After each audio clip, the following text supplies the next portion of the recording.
How are you doing, everyone? I'm so excited that you are here. My name is Val Mitchell, and I am so excited that you are joining me today. Why are you here? I wanted to come on and share the learnings I got that I know is going to help every mother that is pretty much exhausted and retired, but yet we always find the energy that is needed to press forward. Amen. So I want to just ask you some questions. If you notice that when we were coming through with this, I was focused on the main question about when you find that you're tired and you're mentally exhausted, but yet sleep is not enough. You go to bed and you're like still waking up exhausted. You go on vacation thinking, oh, I'll just go lay on the beach for a while and that should clear my head. But as soon as you get back, you're drained again. And we all know that weekends are just 2 days out of the week. And those 2 days just get you just enough to breathe for a quick second and then having to jump right back in. Amen. So let's talk about that.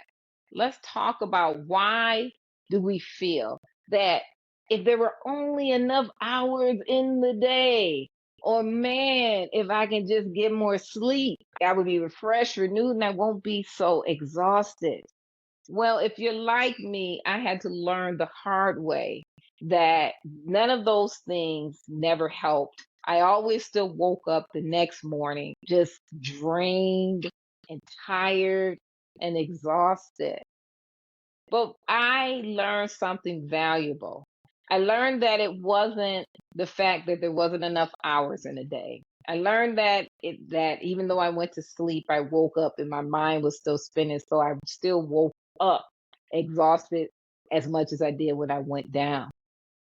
I learned through taking it to God that it was what I was carrying. I know many women can relate because we feel that we are superwoman, right? We get that title in the beginning and we think it's a good thing. Now, being a superwoman means that you can take care of the kids, you can take care of the household, you can cook your meals, as well as go work a full-time demanding job, coming through and juggling all of these balls all at the same time. Now, what if you're like me and you're a single mother, which means there's no one else that can help take the burden? So now you got to add on kids, activities, responsibilities, making sure they eat. On top of if your job is like mine, it doesn't stop when you walk out the door, it carries into your life in the evening hours as well.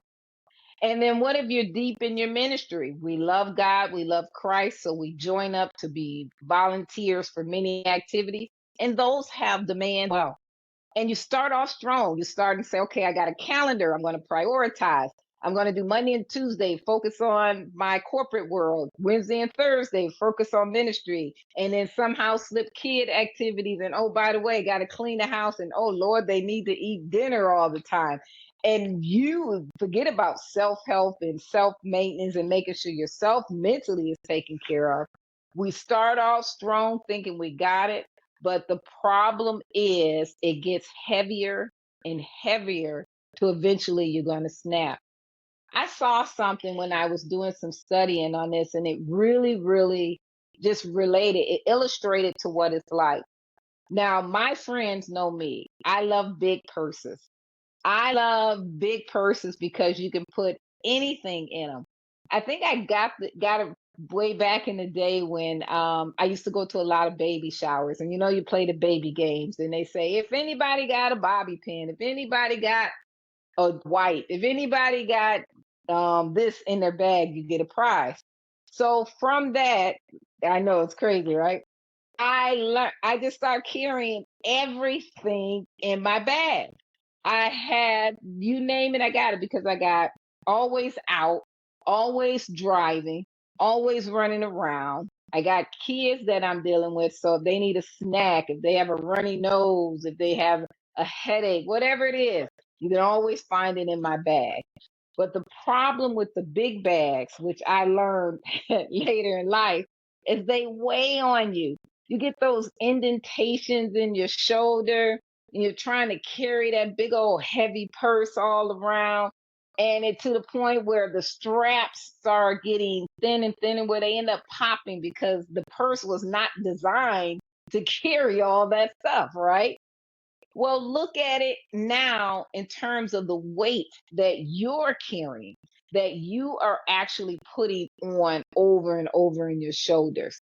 You can take your life and then you start taking and putting extra things on top of you, work responsibilities and children's schedules and where they have to be and what time they have to be and making sure they eat and doctor's appointments, all that you're stuffing in your bag, right? Then if some women are married, but some of us are not, but we still have family obligations. I got a mother that I tend to. I got aunts and uncles. I got good friends that I tend to. All of that responsibility goes into your bag. Now, mind you, you haven't taken anything out. Let's add church commitment, financial pressures, bills got to be paid on time, groceries got to be bought. Have you seen the gas prices lately? All of that stuff has still is getting piled up into your bag. And then what do you think that is happening on top of that? This is where we start wearing that badge of honor, like I'm the superwoman. I'm going to be able to carry all of this. But on the inside, what's going on is you're hurting and you're struggling. And just like that purse where the straps start to get thinner and thinner until they pop, and then everything spills out on the floor. I got to an emotional state where I was doing fine for a minute, but I ignored the warning signs of blood pressure issues now coming into play, warning signs of my weight just, oh my gosh, my weight was going crazy because I'm either sitting at a computer 24/7, grabbing something that's quick, fast, in a hurry. I'm tired all the time, so I'm getting a sugar rush or a caffeine rush. You name it, I was doing everything just to keep the mental at a capacity where I needed it to work, right? And I got to a point where I was so exhausted that I think I was sitting in church and I just gave way. I was crying for no reason whatsoever. I was just so drained that if another thought had to be processed in my mind, I really couldn't do it. So that day when I went to church, I boohooed and I cried to God and I said, God, I can't do this. I mean, I was carrying this weight for years, thinking, "Oh, I'm good. I'm good. I'll just take some more B12 or I'll drink another monster drink or I'm good. I'll keep going. I'll keep going." Till one day I couldn't go anymore. I couldn't even go.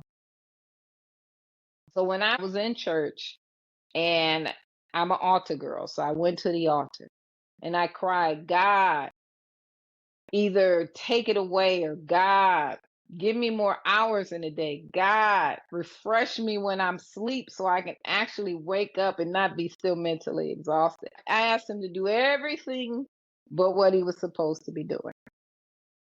And from that, God spoke to me in that moment. And what he told me really just shocked me and it changed me forever. God said, "I never called you to be a superwoman. I never asked you to carry all of those burdens that you have on your plate. I never asked you to do that." When I got that message from God, I really stopped because I looked at it as it's responsibility. I'm not doing anything extra. I'm maintaining a household. I'm diligent in my church because I love God. And I got to pay my bills. So I'm doing the responsibilities of work. So when God said, I never asked you to be a superwoman, it really, really threw me off guard. It really did. So I had to go back and I really had to sit back and think about that. But before I do, what do I always say? There is somebody in the Bible that has a similar story to what we go through, right? So with that, I had to do some digging. I said, God, show me who in the Bible, let me pull mine out, who in your wonderful word that is doing what I'm doing when you told them that's not what you asked them to do. And then how did they get through it? What did they do? Or what can I learn from them so I can apply it to my life? Amen. And surprisingly, I came across Martha and Mary.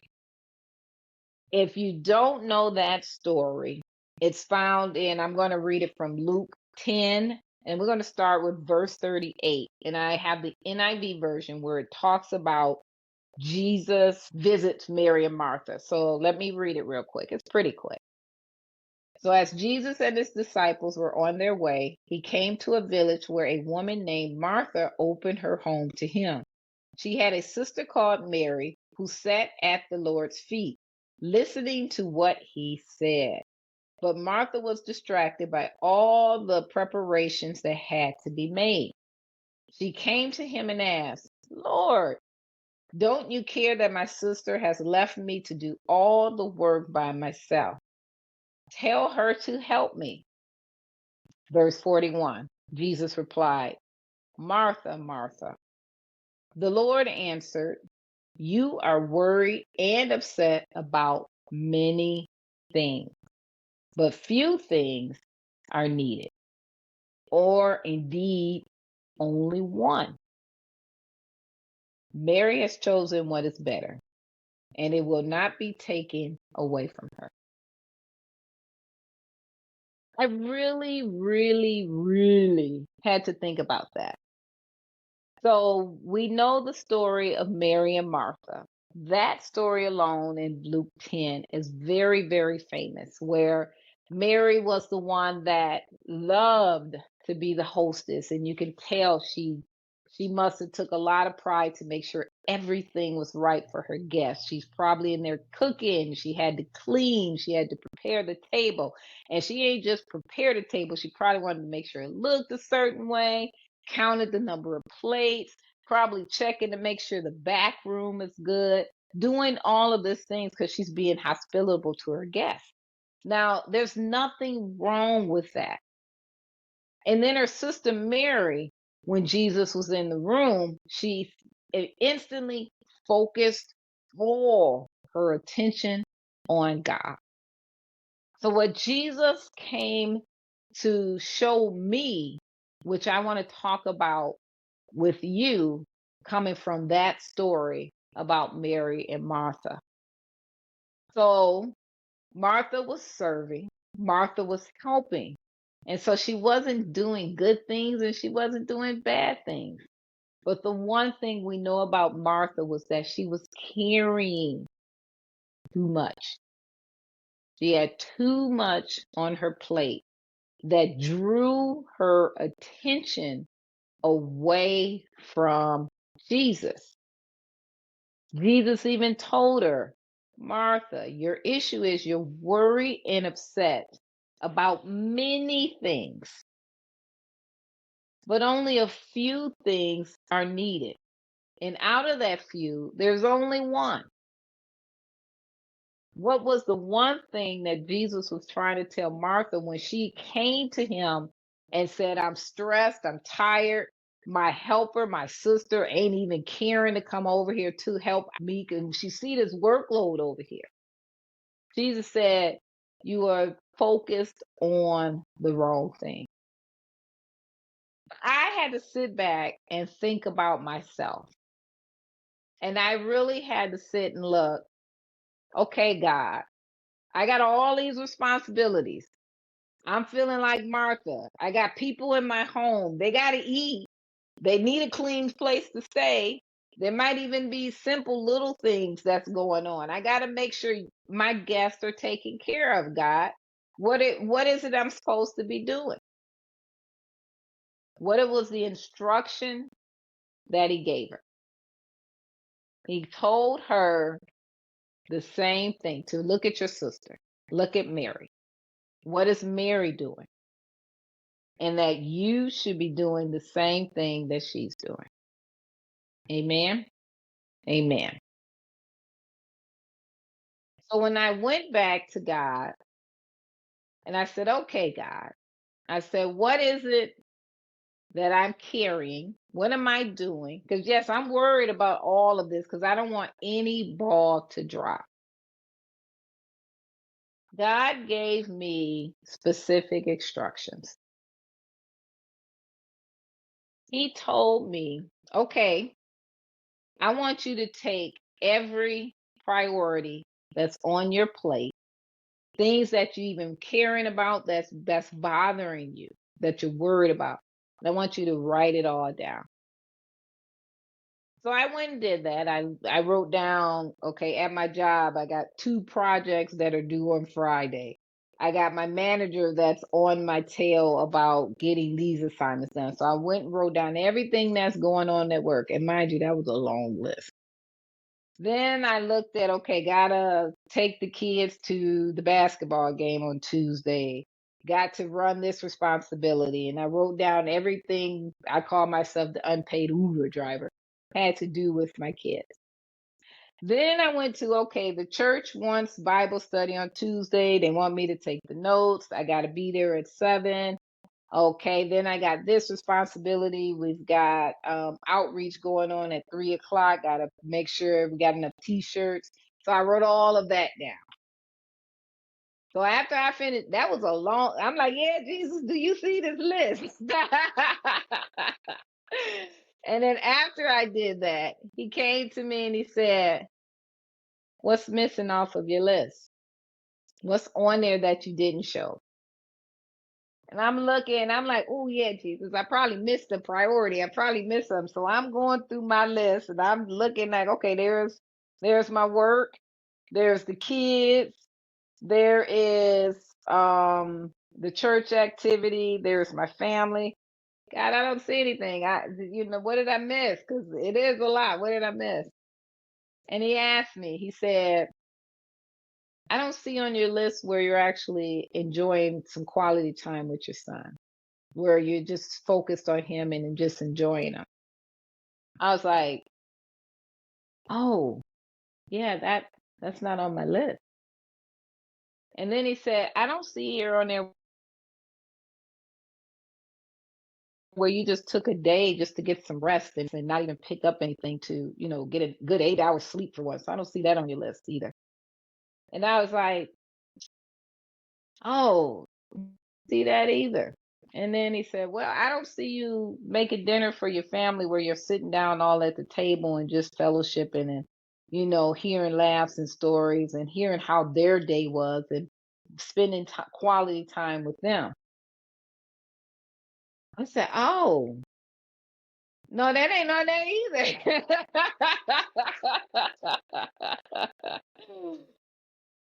And then I really, really felt bad. So God came back and then what he said to me, he said, let's look at your list. And then I'm going to give you my list. Now, when I saw his list, it was very, very short. It was spend time with him. It was reading my word. It was spending quality time with my son and with my family. It was take a day of rest. And I sat there. First, I felt bad because I was like, if I do not do these things that are on my list, I'm going to get in trouble. I won't be able to eat. I won't be able to pay the bills. My kids going to be late. The church will be screaming. And then he said, what is on my list? That's all I kept hearing. So I agreed to step back and to give God my list. I gave him all of my responsibility. And I took his list. And I went priorities that I would normally do with my list. Okay, a day of rest. Okay, I'm going to pick Saturday after 5 o'clock, shut down and just sit and just relax. I'm going to schedule, I think what we do now, Sunday dinners where I call the family over and we'll have game night and then we'll have dinner and just spend quality time with my family. So I took his list and scheduled and prioritized it. When I did that, surprisingly to me, with me giving God, casting those burdens onto him, and then picking up what he said, which was most important, I noticed a huge shift in me and even how the things that I had to get done, it was like it wasn't that hard to do. Things were falling in line. Like with work, when I had 20 responsibilities, all of a sudden my boss was redelegating stuff out, or I found supernatural energy just to quickly get things done where it didn't take a long thought time to really map everything out. I invited God into my space, into my list, and shifted my attention, just like what he said to Martha when he said, Mary has chosen what is better, and it is not taken away from her because she wasn't worried about many things. She was only focused on the one.